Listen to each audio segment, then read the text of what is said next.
Senator Anavitarte, will you lead us in a word of prayer? Sure. Dear Lord, thank you for bringing us here this morning. Just want to pray, ask that you watch over everyone as we deliberate today on this Friday, and protect everyone and their families as they travel home later today and over the weekend, and bring us back here on Monday. In your name, amen. Amen. Thank you. Okay, so we'll go ahead and start right there. Like I said, we have a late arriving substitutes, and we're not going to take any action on Senate Bill 153, but the substitute that's come to us this morning is LC 49047S that everyone should have. Senator Dolezal, would you like to bring us up to speed, sir? I would. Thank you, Mr. Chairman. Let me know when you're good. We're good. All right, fantastic. We bring you Senate Bill 153, and I think everybody knows who's sitting next to me, but just for the benefit of those who may not, when I have any questions about anything education that's related to education, I wish that I could have Mike Dudgeon's brain attached to my body. Mike is a former school board member from Forsyth County Schools, and was helping lead Forsyth County Schools during their ascent to one of the top systems in the state of Georgia. Then went out to serve in the General Assembly. I think now, as most of the senators know, is the policy director for the lieutenant governor. Has been doing a lot of work on this bill, and has been working with the schools that we hope will become goal academies on finding a compromise here. We have three schools chartered by the state in Georgia to focus on students who are struggling with dropout in high school. And they're doing fantastic work. They serve students in the state across about 65 campuses. There's about 6,500 students in those campuses. And we believe that in order to, as these schools grow, in order to maintain the long-term viability of the good work that we do, we need to ensure that there's a proper funding path for those schools. So we are proposing essentially to stand up a third type of charter school, a third vertical, if you will, that these will live in. And to understand why we're doing that, I think it's important, Mr. Chairman, to understand the existing charter school makeup. There's two types of charters in the state of Georgia: state charters and local charters. State charters are chartered by the state, and all the funding comes from the state. And local charters are set up and chartered by the local school system, and the QBE for those students still flows to the student in the charter school, but the local funding comes via the local institution. And these three dropout schools that we're talking about live in a little bit of this limbo in between the traditional state charter and the traditional local charter, because in large part they meet in local buildings. So take Forsyth County as an example. The Mountain Ed campus for Forsyth County meets in a Forsyth County facility. They oftentimes are taught by local school teachers who are maybe teaching class at night. So again, to use the Forsyth County campus as an example, we have largely Forsyth County teachers who are teaching in school in the evenings for these. And then lastly, they're largely governed by superintendents and other representatives of local school districts. So what this bill first endeavored to do was to basically set up a new structure and a new funding formula for these and shift them largely away from primarily being state funded. Through conversations that we've been having with the Mountain Ed folks and really Foothills and other campuses as well, we've been working towards a compromise that we think will help ensure the long-term viability of funding for these schools. And with that, I'd like to turn it over to Mike to lay out the latest of where this committee sub is. If you can borrow Mike 7, I guess we'll just do it that way. Sorry. Can I borrow your microphone, Senator? Yeah, move down a little bit. Sorry about that. The awkwardness of social distancing in a committee meeting. Sorry about that. Lift up your foot just a bit. All righty. Lift up your foot. Oh, I'm sorry. Thank you. Thank y'all. Again, thank you for the introduction. I know most of you, I do want to make another point too about my background. I worked on charter school, pro-charter school issues the entire time I was a legislator, and also when I left the legislature for the 2 years between I came back to work for the lieutenant governor, helped open a charter school in Fulton County on their board, and I received from the Georgia Charter School Association what amounts to their Lifetime Achievement Award. So you're not going to find a bigger fan of charter schools here, and I want to put that out there as that there's no intent here to harm the charter movement or to harm the Mountain Ed Foothills model at all. It really is a genuine effort to try to get a long-term sustainable model. As Senator Dolezal pointed out, we do have a little bit of an odd duck with them with such a tight partnership with the local system. But substitute we have today is way closer to what the Mountain Ed and Foothills folks wanted. I hope we continue to discuss a few fine points later today, and my goal is that Senator Dolezal and I can bring to you a final compromise on Monday that all parties will be happy with. But essentially what we're doing is we are going to define this model of school as a goal academy for graduation opportunities of advanced learning. We're going to make them chartered directly by the State Board of Education, just like one of our state special schools. And so they will not belong to the State Charter Commission. The schools that come from the State Charter Commission all have their schools sometimes were rejected by local boards for a charter, or they've stand up a statewide attendance zone. They have no support. A state charter school is an island unto itself. It's actually a local school district unto itself. It has to get all the facilities, it has to get its teachers, it has to do everything all on its own, and hence why we have the full charter supplement to replace the funding. And so what we're now saying is a goal academy, we're going to take the three models that are there and transition them to work with the State Board of Education. I called over to the State Board of Education, and they told me that they are okay in concept with doing this. They're happy to provide that support. What will then happen is that on July 1st, we'll transition these charters over to be maintained by the State Board. And then the number one thing we're talking about is how we deal with the funding. And that is in Section 3, essentially. We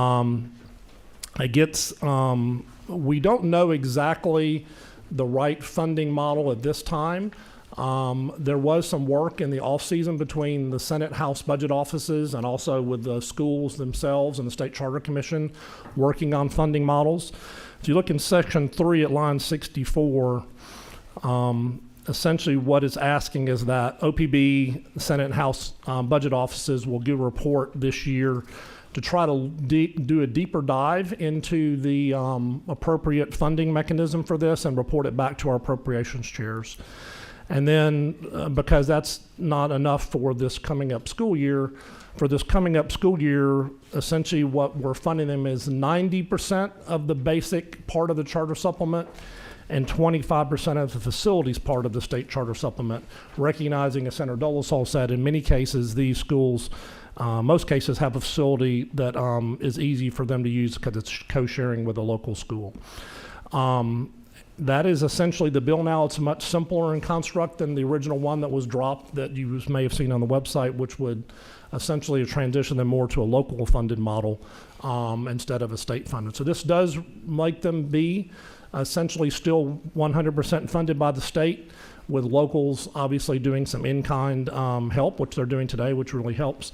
I do want to add, this model is very successful. When I was on the Forsyth Board of Education, we stood up a similar model called the Forsyth Academy with for dropout recovery and working with some kids who were not making it traditional schools, and going to that graduation as a board member, seeing 20, 25 kids graduating who probably would have not got out of high school was very moving, and one of my favorite parts of being a board member in Forsyth County. So in summary, you know, we're essentially going to call these, give them a name so that we can celebrate what they're doing. We're going to put them under the state board directly because they don't really fit with the other state charter schools, and they really are a mission of the state to work on dropout recovery. And we're going to set their funding at a level that is pretty much what the schools were working with the State Charter School Commission in the fall on a possible model. And we will hopefully go from there. There are a couple issues that I was working with late last night with the schools. Again, and look forward to working with them this afternoon on a few more minor tweaks to this. And like I said, the hope is that we have a consensus bill on Monday. And that's all I have, Mr. Chairman. Thanks, sir. Any questions from the committee? Senator Tippins. I understand there's some changes in this from the original. Significant. The LC we're looking at, Senator Tippins, is LC 490474S. Yes, sir. That just arrived this morning. So. Yes, sir. I guess my question is, from a general background, edification of just understanding the concept. There are 3 Gold Academies, correct? Yes, sir. Mountain Ed, Foothills, and Coastal Plains. Yes, sir. Okay. How many local school districts do they operate within? I think it's 60. It's about 6. In the 60s, I believe. Yeah. Okay. I'll say this, the improvement of this of what I saw in the original bill is, I think it would be onerous for them to have separate operating and funding agreements under local schools. I think because they all have a statewide attendance zone, they should be under the state. I really don't understand why they wouldn't stay under the state charter school code, because basically they are charter schools with a specific mission. I understand there may be some differences in funding, and as you've cited, Senator Dolezal, they may be using Forsyth County facilities, for Forsyth County School District facilities in that particular location. But if you're in 60 different counties, that's not always the case. Is there any age limitation on the people who come to these Gold Academies? This bill doesn't address that, no. Pardon? The bill doesn't address that one way But or the under other. Gold Academies, is Well, I do there- know they do some work in our prisons and stuff like that that's independent work with DJJ and things like that. So there'd be no limitation here. So, but they do serve people over 21, is yes. that correct? Yes. Okay. I guess my question is, typically, it's my understanding as it currently exists, all adult education is under the auspices of TCSG, is that correct? Yes. I mean, for what we do, yeah, absolutely. Right, but as it currently exists, the adult education all is under the umbrella of TCSG as they exist for adult education. Yes. Okay. I think this is one area we may want to look at and make sure is ironed out clearly, because it's my understanding that the intent in the past has been to get adult education out from under the State Board of Education and put it under a format that's more workable in TCSG. There are some other bills at play that may interact with exactly. But this funding, is QBE based still, and so it's for kids under 21 because it's QBE based. So I understand, but you're funding people that are over 21. This bill doesn't mention that, doesn't change that one way or the other. That's the point I'm getting at. Yeah. I mean, what about the funding of the people that are over 21? Are you going to have adult education being funded out of Senator, QBE? this bill, whether the bill passes or not, doesn't change anything about that. And I'll be honest with you, I'm not sure how that works. But it has to. Yeah. I mean, it has to affect it, because under state charter schools right now, they are getting paid. They're getting paid funding for those students under the state charter school funding formula. They are paid as a state charter school, even though they're doing adult education, because that's in their charter. I think you need to look at the structure of the current charter. I'm not sure that it fits under DOE. I mean, in my mind, it fits. It's a better fit under state charter school because it is like a special school for adult education. Yeah, and the special school is more under the State Board of Education as opposed to a lone wolf school, which is what the state charter schools are dealing with. But special schools only deal with minors. That's is that right. correct? That I think that's the All right, we can look more into that. To be honest with you, I was not looking at the fact of how kids over 21 are dealt with. But this bill doesn't change that one way or the other. Well, this clearly impacts these schools because they basically have a statewide attendance zone. Mhm. All of them, if I Yeah. understand correctly. Yeah. Operating from memory, so. But I've been told by the schools, and they can mention it, and the state board, that they're comfortable with moving to them as the authorizer, and the Department of Education. I look forward to seeing the funding issues addressed and how it's going to be handled. Okay. But I also think it's critical that we iron out and have a clear understanding who's responsible for providing and the funding for adult education. Senator Brass.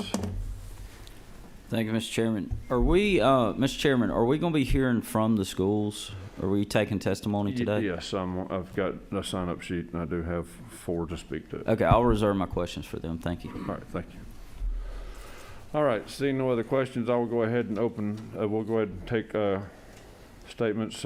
We'll begin with Paul Williams from Foothills Education Charter. And you have with you Wayne Lovell and Nathan Franklin and Ricky Rent, I believe. Okay. Yes. Yes, sir. Go ahead. Well, Chairman Payne and Senators, thank you for giving us a chance to speak today. My name is Paul Williams. I'm the Regional Director of External Affairs for Foothills, but it's just a little bit of a background. Until late last year, I had been a member of the State Charter School Commission since its inception, or its reincarnation, and was the chairman of that committee until I left to go to Foothills, because I believe so strongly in this model and see what good it does, and was willing to make that change. There's 2 things in your package I want to reference you to. One is there's a color map in there that gives you an idea of where we are, and it describes, but there's 47 counties in which we locate, and in some cases there's more than one school district within a county, as you know. And we have a little less than 6,000 students as of the last FTE, but I think all of our schools are pushing their described limits. We're in the process of determining FT right now.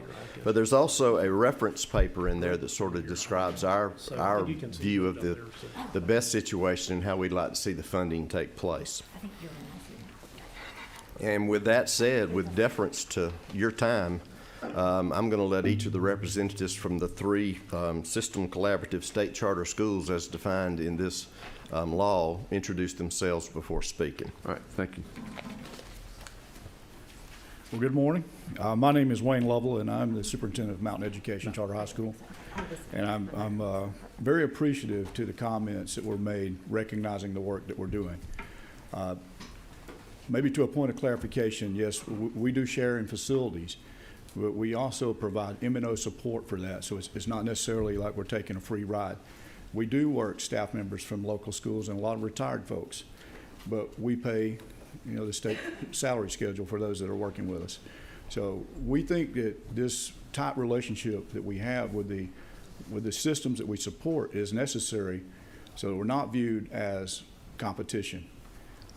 To Senator Tippin's point, I'm okay with whatever needs to be done. I'm not a policy guy. I'm not a politician. I'm a practitioner. And we want to serve the students that are under our care. Right now I have about 2,400 dropouts. And these dropouts, in our opinion, they were at risk when they were in those high schools. We're well beyond that now. When we look at the demographics of the students we serve, the majority are at least a year outside of that group. And some of them are 2 and even more beyond that cohort group they would have been in 9th grade. And so it's a group that, again, beyond risk at this point. And when they were sitting in those local high schools, it was more of that high school's issue to address. They're sitting in the communities by and large, and now it's a community issue. And so when we come in, we want to partner so that there's not seen this idea or concept that we are a competitive model coming in and trying to rob FTE from the local school and limit what they're able to provide. So when we come in and we want to get as many of the students re-engaged, it takes a lot of work. That's why the state has alternate weight funding for the student population that is at risk, because the state recognizes it takes more money to do that. And it's one of those things you can pay now or you can pay later. And I think that we may have some comments coming about you know, the situation that you have if you don't have a high school if you don't have a high school diploma, and where you end up. So again, we're not here as resistors. We want to work together. I think as whether we're a Goal Academy or whether we're in the Charter Commission, you know, for me it seems like you're reinventing the wheel. There's already level upon level of accountability. Mountain Ed has a very strong tradition of performing under the Charter Commission with academic performance, financial, and operational. We've played within the rules that have been given. We've been good stewards with the time in the commission. I wish that someone was from the commission was here. So I suppose that in that area, there's not anyone here. I don't know that anyone's here from the association.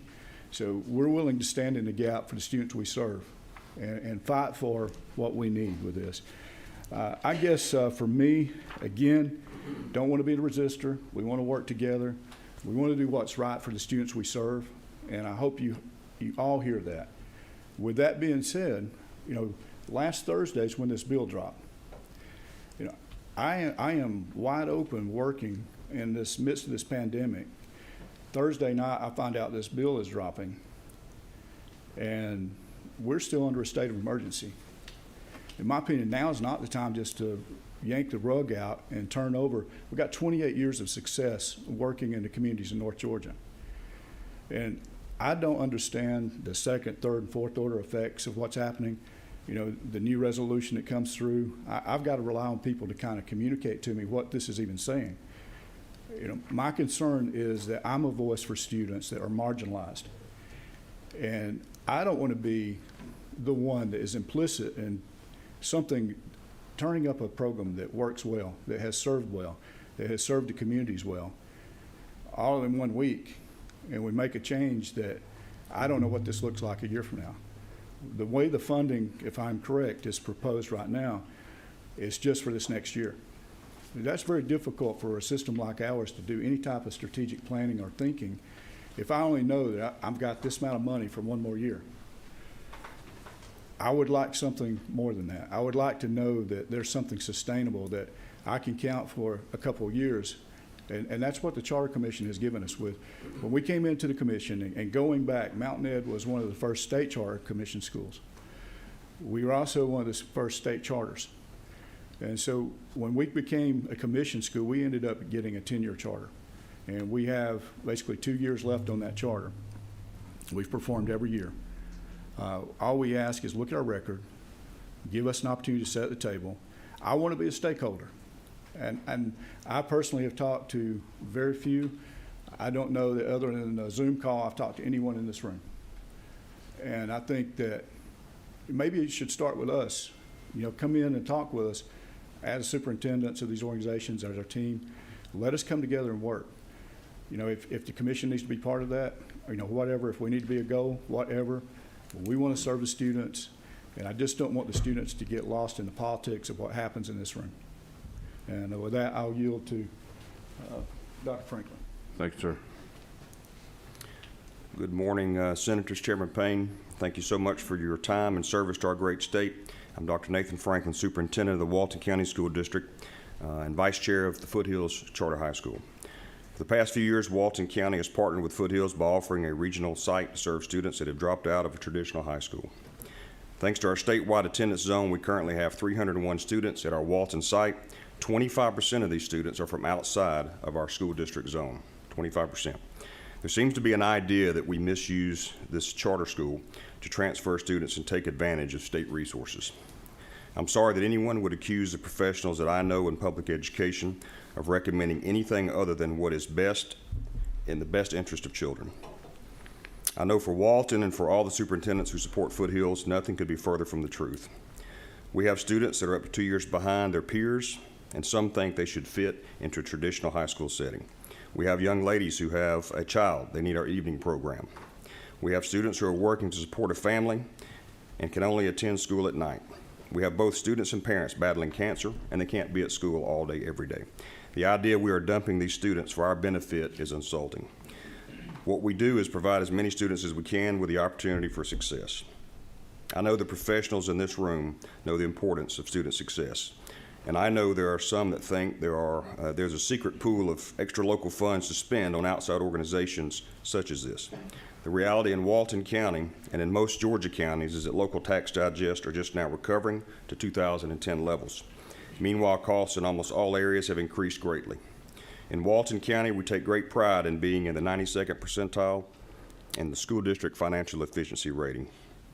Like most districts, we have a couple of months of operating expenses in fund balance that allow us the cash flow to meet payroll obligations. For us, that means 90% of our budget is salary and benefits, and we do the best we can to fund everything else with the remaining 10%. This year, Walton County had to increase our millage rate and furlough staff. Some of our area school districts were forced to cancel certain program offerings for students. These measures were in response to the largest state QBE cut in my 25 years in education. And as a side note, we certainly appreciate the work that many of you have done recently to restore part of those cuts for FY21. The reality is that we often struggle to find ways not to furlough staff, cut programs, classes, and people.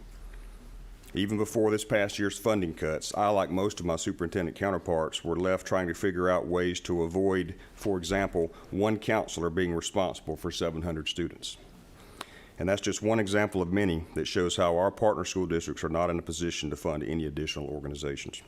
Walton County and the other 14 school districts that are part of Foothills do want to continue using our in-kind resources that has been mentioned already to assist students from anywhere in this state to get their high school diploma. Our partnership with Foothills means we provide a state-of-the-art facility for the program, custodial services, maintenance services, transportation as needed, security, and technology, among many other in-kind areas. When a student leaves the school district because life happens to them or their family, our district's fixed costs are not lowered. Thinking a Goal Academy can rely on local property taxes from a local school system is not a way to have these dropout recovery academies available to all students throughout our state. And finally, this partnership includes 3 of our prisons and our Georgia National Guard Youth Challenge Academies.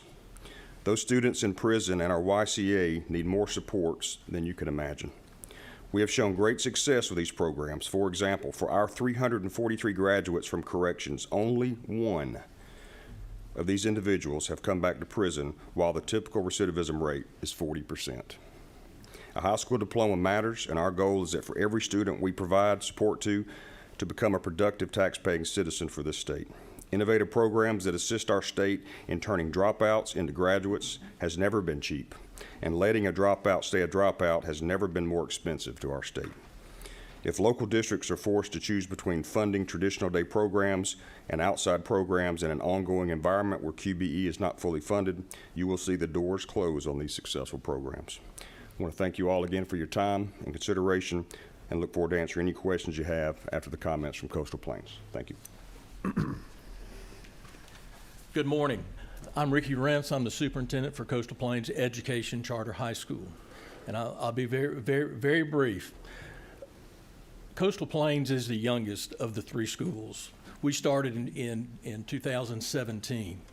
We have 14 sites at this time. This year alone, we were to open 8 more sites in South Georgia, whether it's Tift County, Taylor County, Thomasville City, Seminole. We are all over the southern part of Georgia. However, we could not open these sites because of the funding, and we've been told since last summer that sites can't be open through the State Charter School Commission. So right now we have 8 systems on hold, and we have 3 more for the following year. When we are invited into these systems, and when we go, if they could afford to do the programs that we do, then they would do it. But when you look at McIntosh, when you look at Taylor County, Seminole County, they don't have the funds to do that. We can go in and provide a service to that school system and to that community. So really hope that you look at this bill hard, consider what has been said today, and I'll let Paul follow up with questions. Thank you. Thank you. I want to close this and then take all questions you've got by making just a couple of points. And one is, this is not personal between any of us. As a former Charter School Commission chairman, I'm very aware of Mr. Dudgeon's history and the fact that we probably wouldn't exist were it not for his efforts. So I'm grateful for what he's done. But there are some good things in State Bill 153 that we can work with. The first one is that there are 43 state-funded state charter schools, and we have very, very few similarities with the others. And I think it may be beneficial to us as well as the others to separate us and look at us and review us differently. So that's a good thing that we're grateful for in 153. I think codifying rather than just depending on the commission's approval, the fact that we have a statewide attendance zone is an attractive thing to me, and I'm grateful that we're going to do that. But I'm afraid we're not good politicians or negotiators, and perhaps we should have started with a larger view of funding. But I'd have to say that our position right now, that in the version of the plan that you've got before, and I certainly hope we can find some compromise between now and next week, but it's not long-term sustainable, and we would ask you to vote no on this as it's presented. But I share with Senator Dolezal and with Mr. Dudgeon that I hope we're back Monday with something that we all can agree on. So with that, we'll be willing to entertain any questions that you've got. Okay, thank you. Sarah Sims. Thank you, Mr. Chairman. I have one question. You guys are mostly located in North Georgia, Middle Georgia, Southeast Georgia. My district is Southwest Georgia. I have no counties included in this. Also, I know the Youth Challenge operation is located in Savannah, Liberty County. That works with the military, am I right? We have Fort Benning in Columbus. We have the Marine Corps Logistics Base. And how long have you guys been in operation? When was the first charter school established? I didn't get the date. Yes, ma'am. Mountain Ed came on board in '93, and then we became a state charter. I would say it's probably, I think there was at 2005, sometime at that point, and then 2013 when we became a commission school. Thank you. With regard to, I think Mr. Rance can speak exactly to the southwest corner part. As far as Muskogee, we have been in conversations. They wanted a definite answer when we could come in before he presented it to his board. But we are expanding in the Southwest. Thank you. Well. You're welcome. Senator Enter Vitarte. I'm going to yield to Senator Brass. Senator Brass. Thank you, Mr. Chairman. Maybe, Paul, this question can be for you, but I'm just trying to get a better understanding of the population we're serving, you guys are serving here. So y'all serve students that have already dropped out, is that accurate? Or is there some at risk and some drop out? I can kind of speak to that. Every student, you know, the part when I think we're talking about the dumping part, students have to select us. I mean, they're going to have to come in and enroll. So in order to do that, they have to leave wherever they have been. And so you'll have students, and you have a wide variety. It's really hard to just say, hey, this is a typical Mountain Ed student or Coastal Plains or Foothills. But for some reason, this is an unnatural trajectory. And I tell my staff all the time, I'm not looking for generational Mountain Ed students. It should be a one and done. I want them to experience a traditional program. My kids are traditional White County kids, and that's where I want them. But we serve that student for whatever reason, something isn't correct. They come for all different reasons, but they have left the traditional program, and they have chosen to come in and work in an evening program. Are they typically at risk, or Yes, is that sir. kind of the general makeup? Yes. Okay, and it may be in the packet, I'm not seeing it. Do we have what's your graduation rate throughout the state charter schools here? All right, that is one of the things that when we talk about the accountability piece is kind of missing in this legislation. When you look at the 4 and 5 year cohort graduation rates, it looks bad. But I think Dr. Cash, he is our data person. He could point to the fact that even if we graduate every senior we have, we're still not performing with CCRPI with that, because they're out of sync with the cohort. You know, they're coming in a year, 2 years behind. We have some that are 3 years behind. Right. And so it's hard to put that. What we can say is every fall when we have FTE and we take account, we look at every senior that we have. Those seniors that we have 5 or fewer core academic credits, we've been graduating over 70% of those each year. Last year we graduated 381 of those. And so I think that's a better metric, and I know that we're working with, with DOE to come up with something that would better define that, because it really is unfair to put us into a 4 and 5 year cohort graduation rate. Right. No, I agree with that. So you're saying about 70% make it through the program that come in? 70% of those seniors. Roughly. You know, it's a very transient population that takes a lot of work. And we've always said in the past, during a year, we may be funded at 2,200 students, but that's the ones that, we might end up with almost twice that coming in throughout. Once they've dropped out of high school, it's something that you have to put a lot of work in to try to keep them engaged, because it doesn't take much to tip them back out, whether it's competing with the job market, whether it's a health issue, whether it's family issues, whether it's legal issues. So it's always a fight. With every student has a different story, but it is something that we have to stay fully engaged in to keep the students coming in. And when that 70-ish%, when they graduate, are they coming out with a GED? Or are they coming out with a high school diploma? No, sir, we're a little bit of both. High school diploma only. We meet all the high state school standards. diploma. Okay.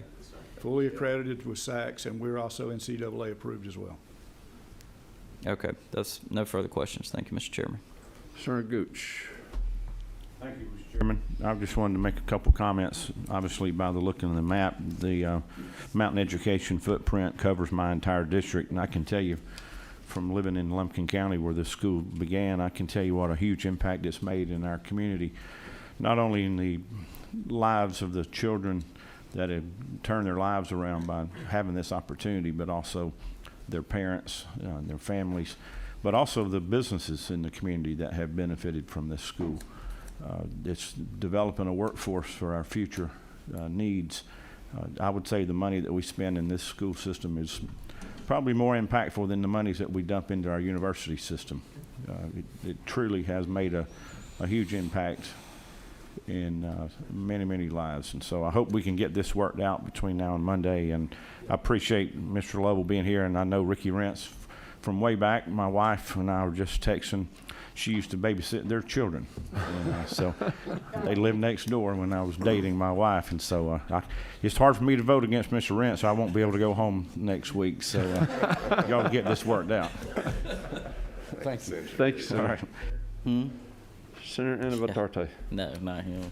Come back to you. Thank you, Mr. Chairman. Just had a couple quick questions. Related to the question about serving young adults up to or over 21, can you provide clarity around that in your model? Yes, every school's just a little bit different, but at Foothills, we have no age cap, but obviously we don't receive any QBE, so we don't have any funding once they hit 21, but not from the state. So, but we've had graduates. We had a graduate that was in his 70s one time, and so it's never too late to decide you want to come back and get that diploma. I think some of us who've had university education made available to us, probably by the efforts of our parents, not ourselves, may not understand how special a high school diploma is in so much of the population in Georgia. It's a very big deal. So I'm going to say it back to you. So your funding cap expires at 21. Well, those are just the QBE rules. Right. So yes. And so the ones that maybe graduate 21 and a half, 22, maybe you have a 23-year-old, how are you paying for those? Some of the schools charge nothing. We charge a small tuition per credit for those who are over the age. Do you scholarship them from outside sources or grants or? There are some scholarships provided or? by supports, but not specifically for those people. No, sir. Okay. One other question I had was just, I think one of the speakers made reference to trying not to be a burden and supporting local maintenance and operations with local school districts. What just kind of high level, what do those arrangements look like with the school district that you all entered into to help make sure there's not a burden? I'm just curious. Okay. With Mountain Ed, we do a kind of an MOU. Somebody might say a special lease agreement, depending. But we try to come in and offset some of the cost for shared facilities. Because we know in some places we're in a standalone. So in Stevens County, they have an elementary school that's not in use. And so we come in and we're the only people in that building. And so we share some cost in that. We put some money into it every year. And, you know, our school board, we talk about with the governing board what's appropriate. And we try to make sure that we're offsetting some of those costs. It looks different from different places. We provide our own SRO that comes out of what we do. I know others do different things, but you know, with the technology, they provide us the internet access, and we're able to come in and work with those communities. And you know, it does cost us. You know, I think probably around $1 million a year for us to go in and pay the M&O to share facilities. So as a former local school board guy, I guess like others around here, do you have school boards or school districts that would vouch or kind of back up what we're talking about today in terms of kind of how we should move forward? Do any of them have any comments or thoughts? Because I know you have a very diverse, I think as Senator Sims was alluding to, very, very diverse geography from the mountains to the coast to touching the state of Florida, you know, a couple counties in metro Atlanta. I don't see any in West Georgia, so I'll ding you like Senator Sims did there too.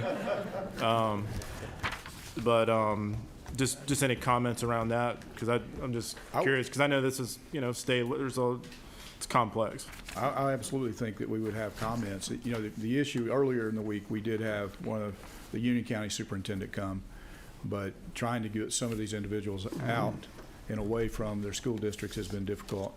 I do have one of my community members with me today. One of the governing board members, John Anglin, is with us. You know, if he has anything that, you know, he can answer for that. Senator, just one additional comment. You mentioned our board. We have a very supportive 7-member Board of Education in Walton County. Our chairwoman's grandchildren actually took advantage of our Foothills site. And it's not a matter of maybe supports always, but you know, life happens to all of us. And her example was a great one. I think they would speak highly, and they've made comment publicly that this partnership has been one of the best things we've done in probably 20, 30 years in Walton County, and I think our other sites would agree. Yeah, if y'all, when y'all come back Monday, I just personally, you know, I'm not going to grade you for or against it, but just some comments from local school boards in some of these districts. And particularly if you could, I mean, just comments from a rural school district and an urban school district, potentially like Richmond County. I think we can manage that. All right, thank you. I'd like to address two things that were brought up. Southwest Georgia needs us more than any place else in the state. And why it's important to settle this funding is so that we can then go, if you notice the bill, it says then we'll work with the Department of Ed and create a methodical planned expansion.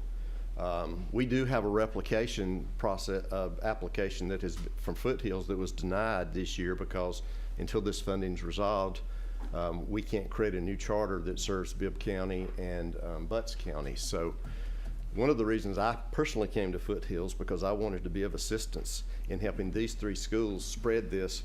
My goal would be for all 159 counties their students would have access to something like this. So. Senator Sims. You may not want me to say this. I appreciate that. 1993 is when you guys first started. 2005 is when you received your charter, first charter commission. This is 2021. That's a long time that we've been neglected in Southwest Georgia. Just like with the Zell Scholarship, the majority of the students receive it in another part of the state. So few of our students receive that scholarship. Southwest Georgia is one of those, we feel like the stepchild sometimes of the state, and I would have to think really long and hard about supporting your plight right now, because we've not been included. So, Mr. Chairman, I just wanted to make that statement. Ma'am, could I Thank you. Yes, sir. respond? I'm listening. Okay, so we're invited only, and so we don't go into a community unless we're invited first. Second, the Charter Commission defined us as regional programs, and at one point we were Mountain Ed took the lead to go down and work at Coastal Plains because they had asked us to come in and help. At that point, there'd been a study that the commission brought forward that the governance and everything should be more of a regional supported model. And so from Mountain Ed's perspective, that's why you see us just in that area, is because we were regionally defined by the commission to serve just that area. We still have communities right now that would say, hey, can you come in? Well, we have to petition the commission to be able to do that.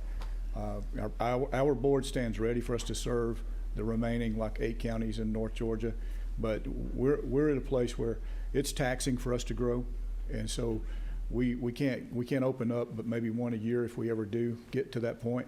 But with that being said, there's a method under the commission for the replication piece, and there's folks that have been standing ready to do that. I know that Mr. Rentz could speak to what they've been trying to do, but right now it's not that no one wants to serve. It's the fact that there are things that limit that ability. Well, it sounds as if you guys have been a well-kept secret. That's a good secret. You're doing good work, but, we didn't know about you. So we can't invite programs in that we're not Southwest privy Georgia to. has invited us in, but due to our enrollment cap, we're over it now. So we can't proceed with our other sites until that cap is lifted. 1993, 2005, 2021. And I would say, Thank too, you. to that point, that when people see you as a charter in many of the school districts around the state, there's that fear that there's competition coming in and you're taking away. And that's been another limiting factor for us. And that's one reason that we have worked very hard. We work in the RESA districts to go in and talk to all of the superintendents we can to say, we are here to serve. And that's all we want to do is to serve.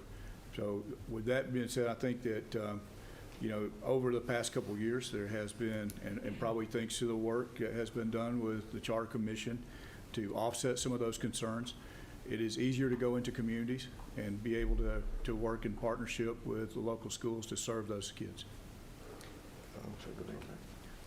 Senator, to your point quickly, I promise you, Dr. Sherry Gibney Sherman, the Foothills Superintendent, who had a recent surgery and couldn't be here today, is fired up and ready to replicate and to serve areas that you've just mentioned.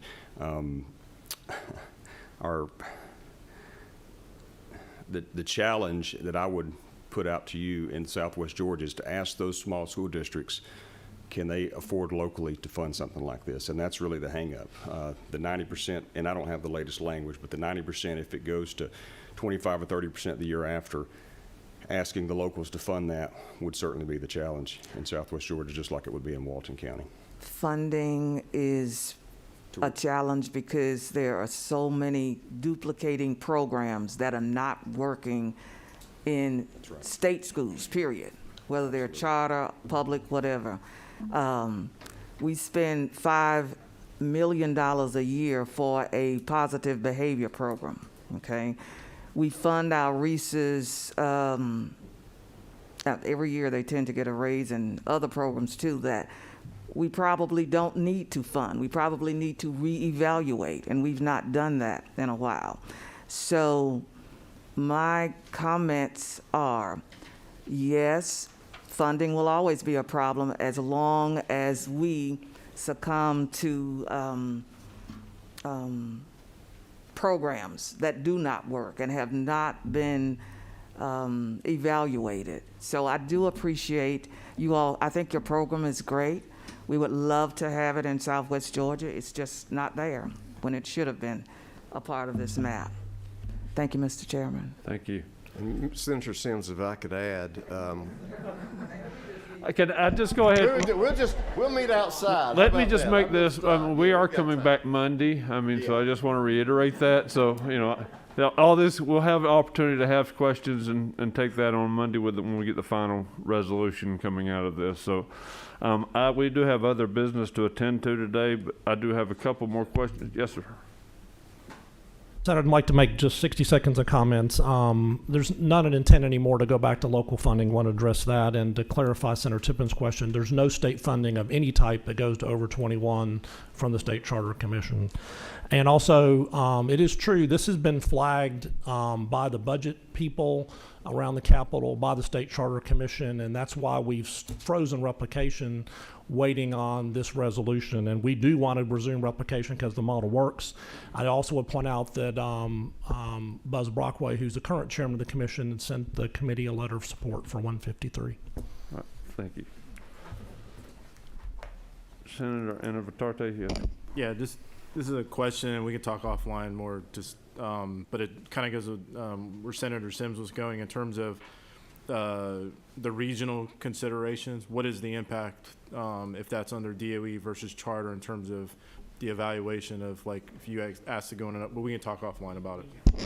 Thank you, Mr. Chairman. Senator Tippins.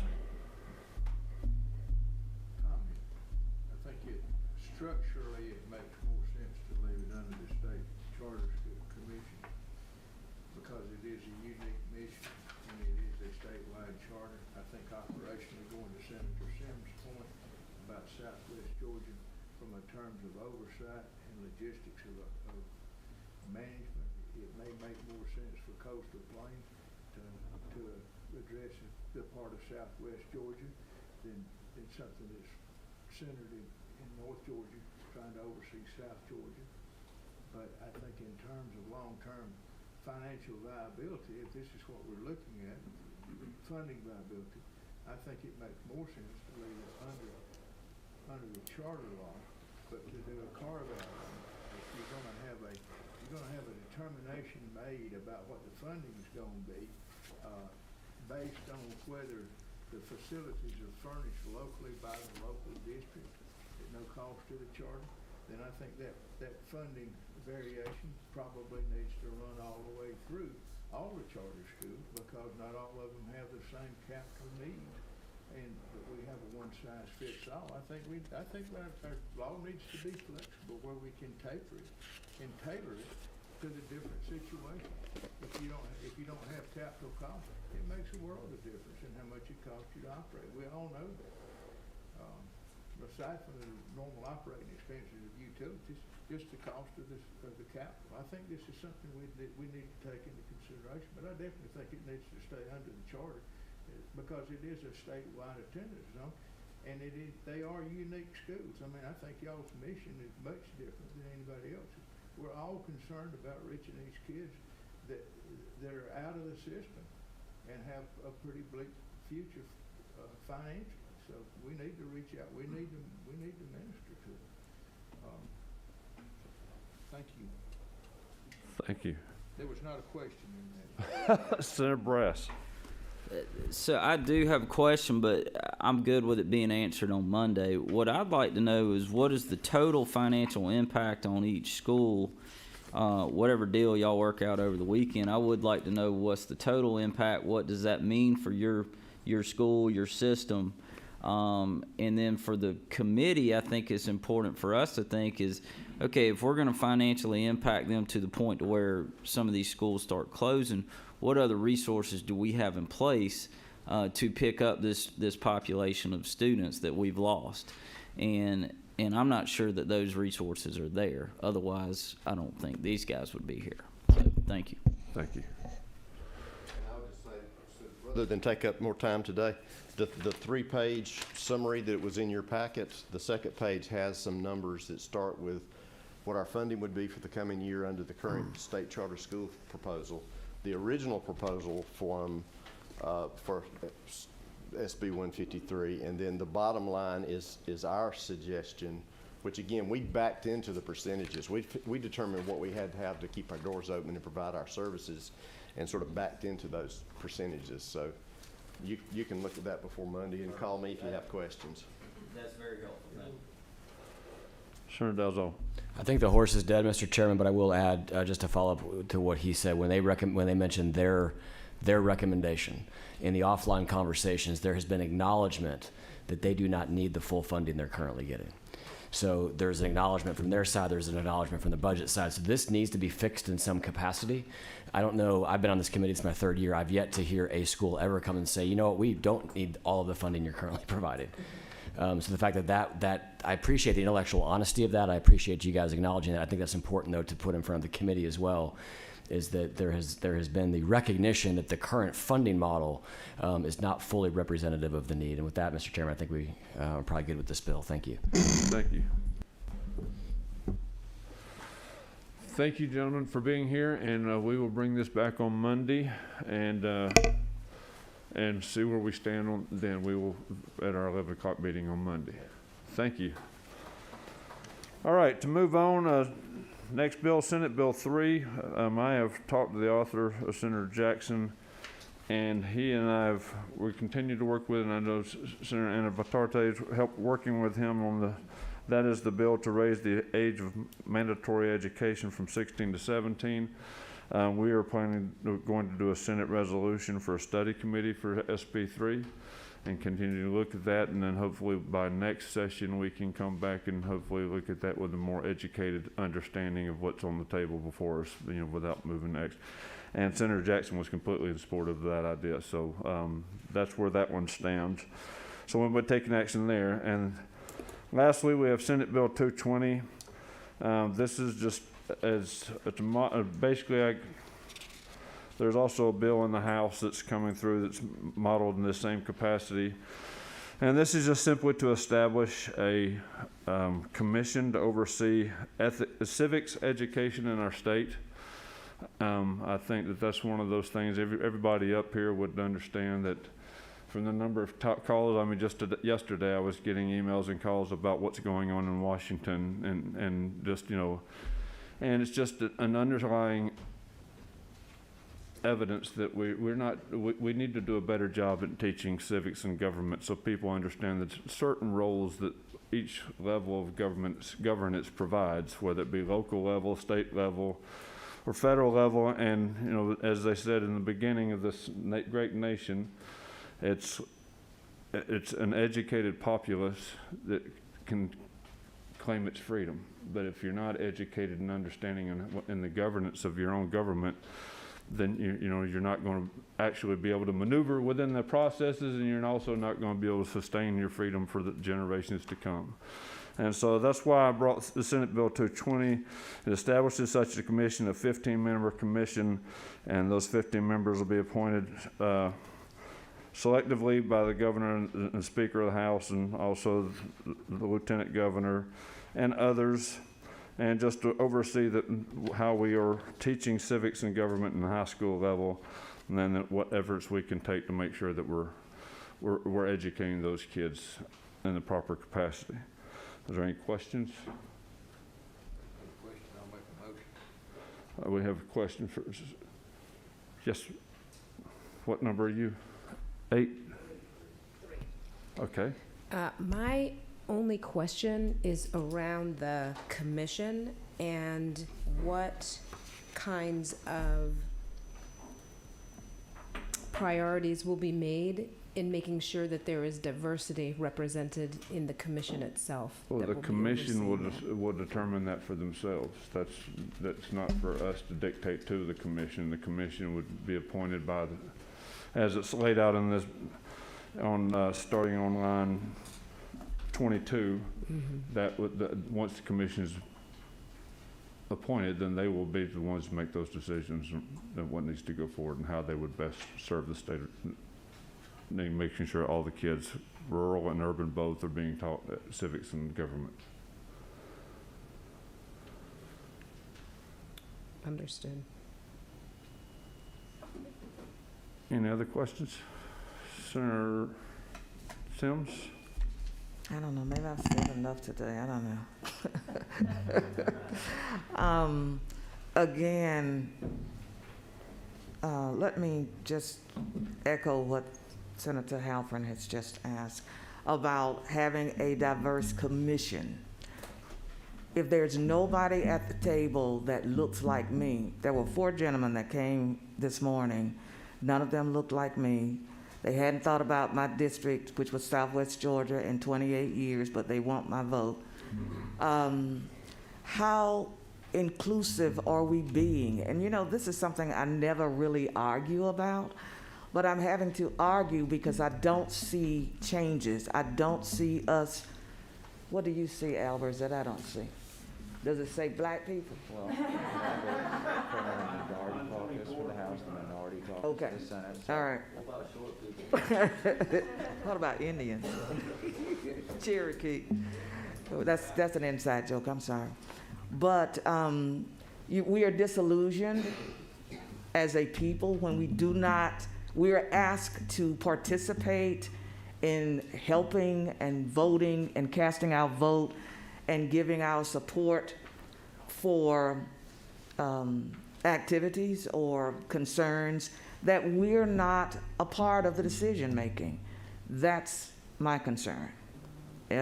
So I think we need to make sure that it's there. But Senator Albers mentioned that there's the minority caucus is included. Yes.